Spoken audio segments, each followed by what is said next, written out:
Jadi teman-teman kembali kepada pertanyaan si Om Poot tadi, kalau beliau Om Poot beneran ya. Kenapa Al-Quran kemudian meluruskan bahwa Nabi Isa itu adalah seorang laki-laki yang suci? Karena kalau kita melihat di dalam Talmud Sabbat 104b itu, mana bisa dikatakan suci? di situ Ada mas, cuma ada aja. Nabi Muhammad dikatakan suci? Tidak ada. Weh. Saya bilang langsung tidak ada. Diam mereka. Weh, mulai yang lain nyundul, lain begini. Saya bilang saya tidak bahas saya tidak bahas Yesus. Saya bahas di sini Al-Quran, Nabi Isa dan Muhammad. Weh. Langsung tanpa ngomong saya dikeluarin. Iyo. Ini saya dikit. Fitnah Anda kabur, nggak ada yang ngeluarin. Ada. Halo. Empot, kamu nggak usah gitu, Empot. Gak usah aku malu-malu ngaku, Pot. Kamu nantang saya, habis itu kamu batalin sendiri tantanganmu. Kenapa? Karena kamu minim ilmu, bos. Enggak, ada saya mas, ada saya. Halo. Kamu minim ilmu, Pot. Ada. Halo, Bang Suma, ada. Saya tetap mau. Iya. Saya tunggu giliran gitu tadi, mas. Saya tunggu giliran. Kenapa nggak pakai akun aslimu, Pot? Takut? Hah? Takut? Tidak. Oh. Saya jelas di situ. Oke. Sekarang saya ajarin kamu ya, bro. Ya. Di dalam kitabnya orang Yahudi ada kata mamzer.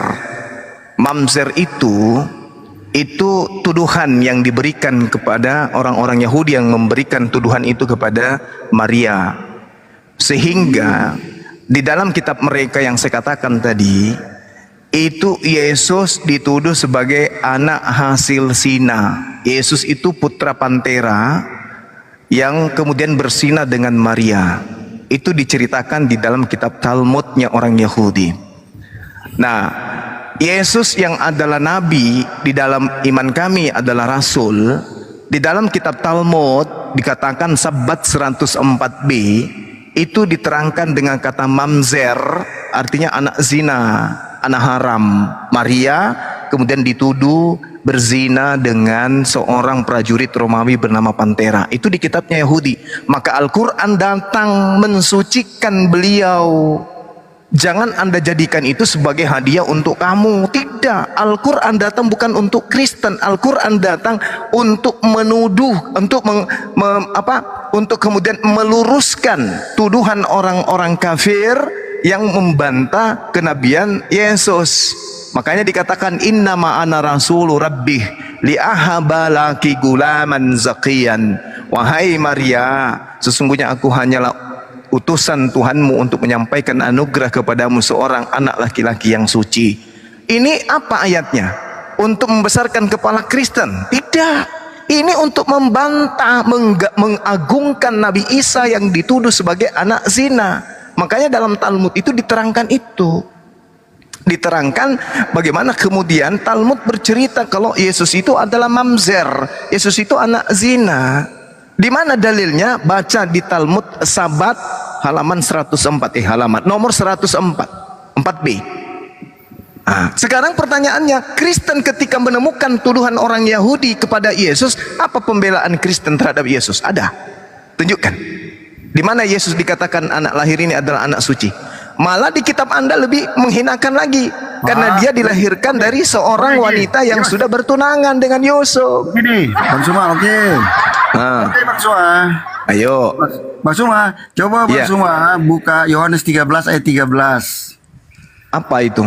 Yohanes, Nabi Isa katakan saya ini Tuhan, saya guru dan Tuhan. Bahasa Aramnya apa? Bahasa Aramaiknya apa? Bahasa Yunaninya apa? Begini Mas, saya orang Indonesia, Alkitab saya bahasa Indonesia. Saya enggak. Lah percuma Anda jadi pendeta kalau begitu berarti. Bukan pendeta Mas. Ini Om Poot mengaku jemaat biasa, kan lucu. Iya, saya kan jemaat saja. Jemaat biasa, saya bukan pendeta Mas.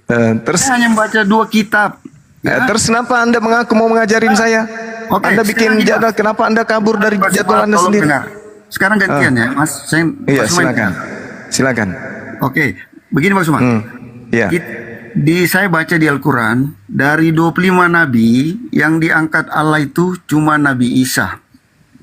Cuma Nabi Isa, kenapa? Iya, cuma Nabi Isa. Coba baca An-Nisa 158. Sesungguhnya Allah telah mengangkat Isa Iya. kepadanya. Kenapa diangkat? Karena dia direncanakan dibunuh. Mereka membuat makar. Terus apa masalahnya? Nah, sekarang coba cermati terjemahannya. Sesungguhnya Allah telah mengangkat Isa kepadanya. Berarti di terus? mana adalah di situ ada Isa. Nah, sekarang pertanyaannya, ada nggak ayatnya Lucu. Allah mengatakan sudah mengangkat Nabi Muhammad? Ada nggak? Coba. Nabi Muhammad nggak mau dibunuh. Nabi Muhammad tidak pernah direncanakan dibunuh. Memang, saya tanya diangkat. Lah ngapain diangkat? Orang nggak mau dibunuh kok diangkat? Nabi Ngapain? Nabi Isa diangkat itu karena ingin dibunuh. Makanya dia diangkat. Begini Mas. Datang Kristen dari barat Coba, menyangka Mas, bahwa begini. Yesus itu terangkat setelah dibunuh. Lucu Begini kan? Mas. Begini Mas. Hah? Gimana? Memang dari pembicaraan banyak mengatakan seperti itu, membantah kematian Nabi Isa.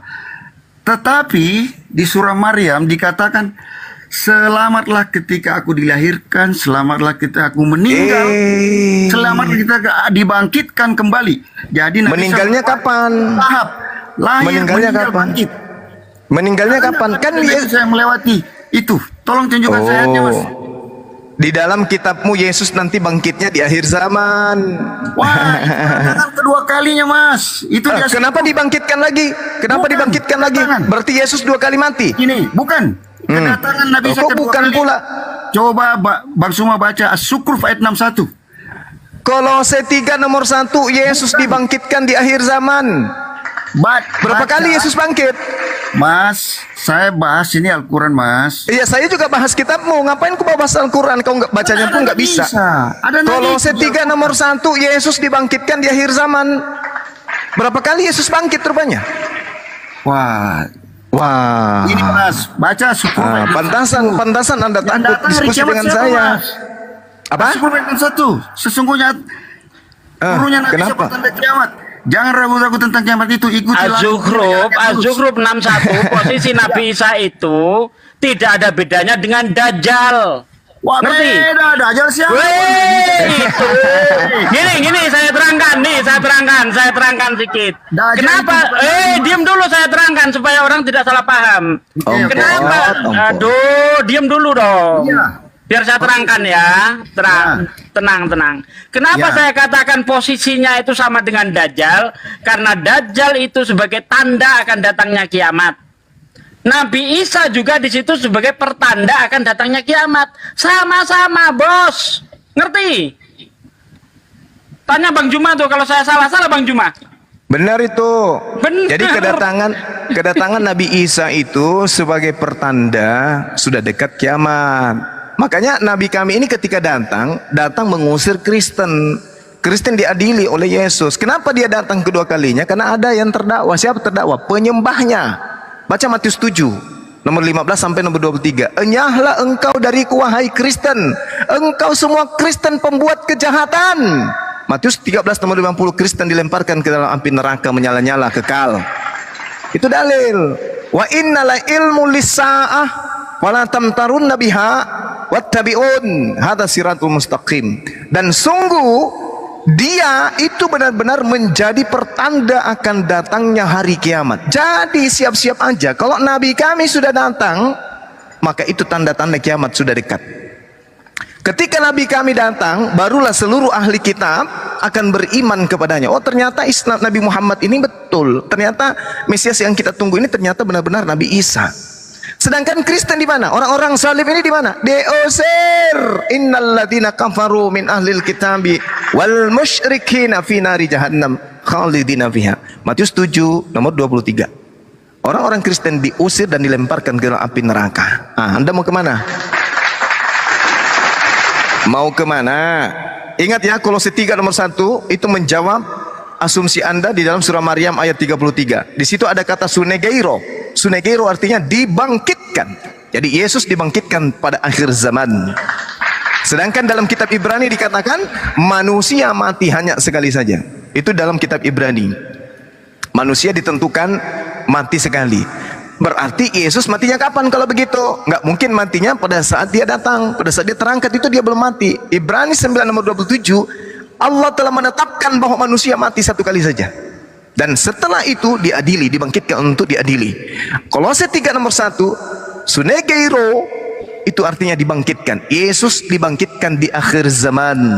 Berarti Yesus mati nanti pada saat kiamat, habis itu dibangkitkan. Maka doanya ketika dalam surah Maryam, semoga kesejahteraan dilimpahkan kepadaku pada saat aku dilahirkan, pada saat aku dibangkitkan, pada saat aku diwafatkan, dan pada saat aku dibangkitkan hidup kembali. Artinya, wassalamu alayya yauma wulidtu wa yauma amut, itu belum terjadi pada dirinya, tapi nanti setelah kedatangan keduanya baru dunia dikiamatkan, matilah dia di situ. Begitu kemudian dibangkitkan, Yesus kembali dibangkitkan bersama-sama dengan manusia yang lain. Kata beliau kemudian, wa yauma ub'atu hayya sunegeiro. Jadi Kristen ini sebagai penumpang gelap dari barat, tidak bisa kemudian dibela oleh Bible dan tidak bisa dibela oleh Al-Quran. Hanya mengais-ngais, ngais sana, ngais sini, ngais sana, ngais sini, tapi hanya dipijak sama Bible dan dipijak oleh Al-Quran. Begitu 4. Belajar lagi, jangan cuma monolog, belajar untuk diskusi.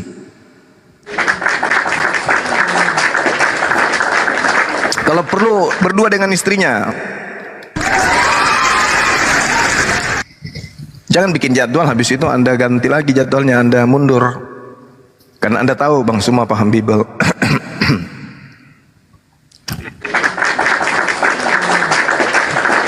Ingat ya, pelajaran buat Kristen ya, khususnya yang Indonesia. Yesus itu nanti bangkit di akhir zaman. Bangkit nanti setelah kiamat. Itu diceritakan kemudian di dalam kitab Anda sendiri, begitu juga di Al-Quran.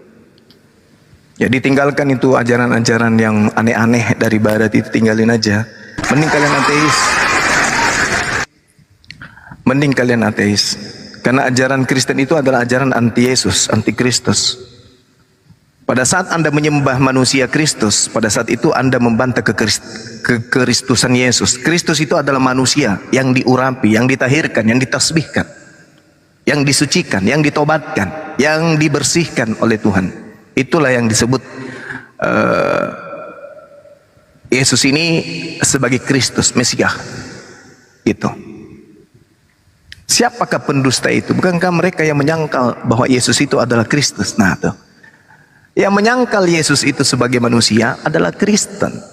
2 Yohanes 1 nomor 7. Siapakah penyesat itu? Bukankah dia yang pergi ke seluruh dunia, yang tidak mengaku bahwa Yesus itu datang sebagai manusia?